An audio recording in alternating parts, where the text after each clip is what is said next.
Hi guys welcome to my new channel dear study classes. आप लोग का dear study classes में स्वागत है। आज हम लोग चैप्टर 4 अर्धनारीश्वर पाठ को देखने वाले हैं।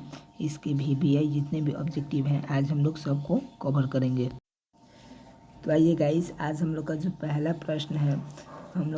प्रश्न है अर्धनारीश्वर पाठ के लेखक कौन है। तो अर्धनारीश्वर पाठ के लेखक कौन है? नामवर सिंह है, रामधारी सिंह दिनकर है, हजारी प्रसाद द्विवेदी हैं या रामचंद्र शुक्ल है। तो इसका जो सही आंसर हो जाएगा हम लोग का, इसका सही आंसर बी हो जाएगा। इसका सही जो आंसर है हम लोग का बी हो जाएगा। आइए हम लोग आगे की तरफ चलते हैं और अगला प्रश्न को देखते हैं। हम लोग का अगला प्रश्न है रामधारी सिंह दिनकर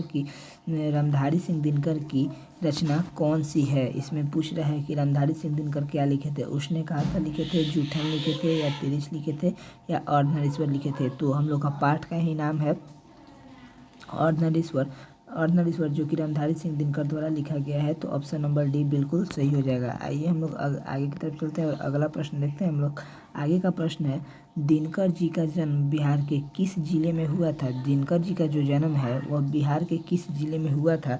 तो दिनकर जी का जो जन्म था वह बेगूसराय जिले में हुआ था, जो कि ऑप्शन नंबर बी बिल्कुल ही सही हो जाएगा।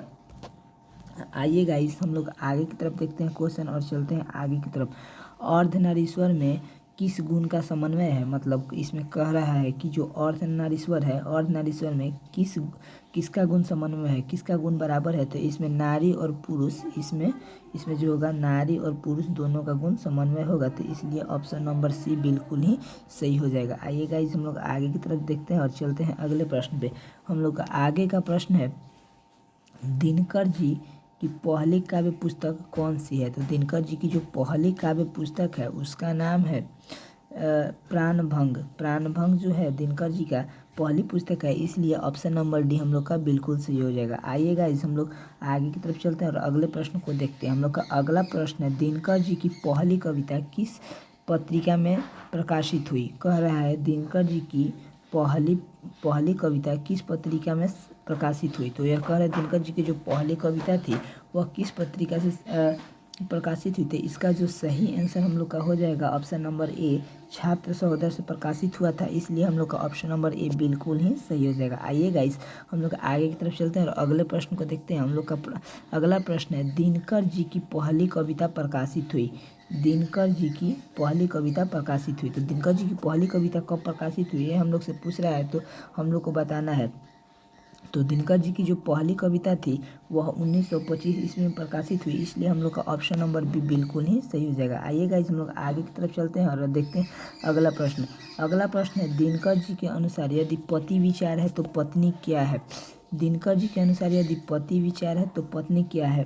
बुद्धि है, समझ है, भावना है या फिर इनमें से कोई नहीं।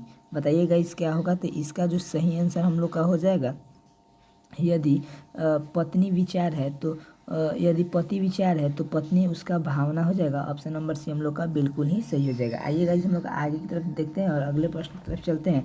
हम लोग का प्रश्न है बुद्ध और महावीर नारियों को कौन सा अधिकार दिया। बुद्ध और महावीर ने नारी को कौन सा अधिकार दिया। तो हम बुद्ध और महावीर जो थे नारियों को भिक्षुणी होने का अधिकार दिए थे, इसलिए हम लोग का ऑप्शन नंबर बी बिल्कुल ही सही हो जाएगा। आइए गाइस हम लोग आगे की तरफ चलते हैं और अगला प्रश्न को देखते हैं। पुरुष जब नारी का गुण लेता है तो वह देवता बन जाता है, किंतु नारी जब नर का गुण सीखती है तब वह राक्षसी बन जाती है। यह जो कथन है किनका है। यह जो कथन है बताइए किनका है। दिनकर जी का है, रविंद्रनाथ का है, प्रेमचंद्र का है या इनमें से कोई नहीं। तो यह जो कथन था वह था प्रेमचंद्र जी का, तो इसलिए ऑप्शन नंबर सी हम लोग का बिल्कुल ही सही हो जाएगा। आइए गाइज हम लोग आगे की तरफ चलते हैं और अगले प्रश्न को देखते हैं। अर्धनारीश्वर का किस विद्या से संबंध है। अर्धनारीश्वर जो है वो क्या है। निबंध है, कहानी है, एकांक है या व्यंग है। तो अर्धनारीश्वर जो है वह पाठ की एकांकी विद्या है। जी हाँ, एकांकी विद्या है। आइए हम लोग आगे की तरफ चलते हैं और अगले प्रश्न को देखते हैं। किसने अपने जीवन के अंतिम दिनों में नारीत्व की साधना की थी? किसने अपने अंतिम क्षण में, मतलब जब उनके पास समय कम था तो उसने साधना की थी। तो इसका जो बताइए आंसर कौन होगा? गांधी जी थे, रविन्द्रनाथ टैगोर थे, दिनकर जी थे या उदय प्रकाश थे? तो इसका जो हम लोग का सही आंसर होगा वो है गांधी जी। गांधी जी अपने अंतिम दिनों में कस्तूरबा बाई से शादी करके नारीत्व का साधना किए थे। आइए हम लोग का अगला प्रश्न है, आगे की तरफ चलते हैं। हम लोग का अगला प्रश्न है अर्धनारीश्वर शंकर और पार्वती का किस प्रकार का रूप है? तो यह जो अर्धनारीश्वर में शंकर और पार्वती जी का रूप है वह कल्पित रूप है। हम लोग सिर्फ उसको कल्पना किए हुए हैं, माने हैं। आइए हम लोग आगे की तरफ चलते हैं और हम लोग अगला प्रश्न देखते हैं। प्रेमचंद्र के अनुसार नारी जब पुरुष का गुण सीखती है, प्रेमचंद्र के अनुसार नारी जब पुरुष का गुण सीखती है तब वह क्या हो जाती है? तो जब नारी पुरुष का गुण सीखती है तो राक्षसी हो जाती है। यह कथन जो है प्रेमचंद्र जी का है, इसलिए हम लोग का ऑप्शन नंबर डी बिल्कुल सही हो जाएगा। आइए हम लोग आगे की तरफ चलते हैं और अगले प्रश्न को देखते हैं। अगला प्रश्न है, निम्नलिखित में से कौन रचना दिनकर जी की नहीं है? तो यह पूछ रहा है कि जो रचना है इसमें से कौन जो रचना है दिनकर जी की नहीं है? उर्वशी है, रश्मि रथी है, जूठन है या कुरुक्षेत्र है? तो इसका जो हम लोग का सही आंसर होगा वो हो जाएगा, वो हम लोग का सही आंसर सी हो जाएगा। जी हाँ, जूठन, जो कि बिल्कुल हम लोग का सही है, सी जूठन। आइए हम लोग आगे की तरफ चलते हैं, अगले प्रश्न को देखते हैं। निम्नलिखित में से कौन से रचना दिनकर जी की है? इसमें कह रहा है कि इसमें से 4 ऑप्शन दिए हुए कौन सी रचना जो है दिनकर जी की है। इसमें पहला ऑप्शन है सदियों का संताप, दूसरा ऑप्शन परशुराम की प्रतीक्षा और तीसरा ऑप्शन हम लोग का दिया गया है दरियाई घोड़ा और चौथा ऑप्शन रसातल यात्रा। जी तो इसका सही आंसर जो हम लोग का होगा ऑप्शन नंबर बी परशुराम की प्रतीक्षा बिल्कुल सही हो जाएगा। हम लोग का अगला प्रश्न है, दिनकर को किस कृति पर भारतीय ज्ञानपीठ पुरस्कार प्राप्त हुआ था? तो दिनकर जी थे, उनको किस कृति पर ज्ञानपीठ पुरस्कार प्राप्त हुआ? अर्धनारीश्वर, उर्वशी, हुंकार या कुरुक्षेत्र? बताइए आप लोग किस पर प्राप्त हुआ था? तो इसका जो हम लोग का सही आंसर हो जाएगा बी, उर्वशी जो है बिल्कुल ही सही हो जाएगा। आइए हम लोग आगे की तरफ चलते हैं, अगले प्रश्न को देखते हैं।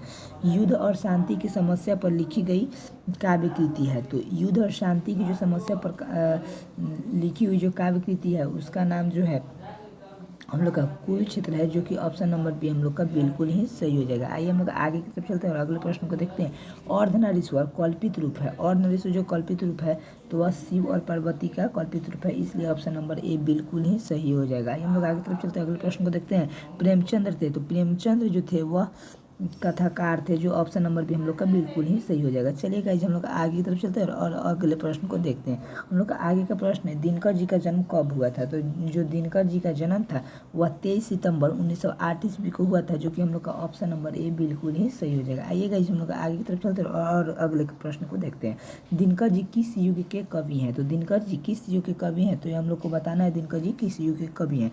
भारतेंदु युग के हैं, क्षयवादी युग के हैं, क्षयवादोत्तर युग के हैं या नव्य काव्योदोलन युग के हैं? तो इसका जो हम लोग का आंसर होगा वह होगा ऑप्शन नंबर सी, क्षयवादोत्तर युग। जी हाँ, इसका सही आंसर होगा सी, क्षयवादोत्तर युग। आइए हम लोग आगे की तरफ देखते हैं और अगले प्रश्न की तरफ चलते हैं। संस्कृत के 4 अध्याय किसकी कृति है? जो संस्कृत के 4 अध्याय है वह कृति हम लोग के लेखक राइटर रामधारी सिंह दिनकर जी की है। आइए हम लोग आगे की तरफ चलते हैं और देखते हैं अगले प्रश्न को। कौन सी कृति रामधारी सिंह दिनकर की लिखी हुई है? तो बताइए इसमें से कौन सी जो कृति है जो रामधारी सिंह के द्वारा लिखी गई है। ऑप्शन नंबर ए में दिया गया है शुद्ध कविता की खोज, ऑप्शन नंबर बी पूर्ण नरवा और ऑप्शन नंबर सी में दिया गया है स्मृति का खोज और ऑप्शन नंबर डी में दिया गया है कविता के नए प्रतिमान। तो इसका जो हम लोग का सही आंसर हो जाएगा ऑप्शन नंबर 1 शुद्ध कविता की खोज जो है बिल्कुल ही सही हो जाएगा। इस तरह हम लोग का आज का वीडियो ख़त्म होता है। Thanks for watching my video.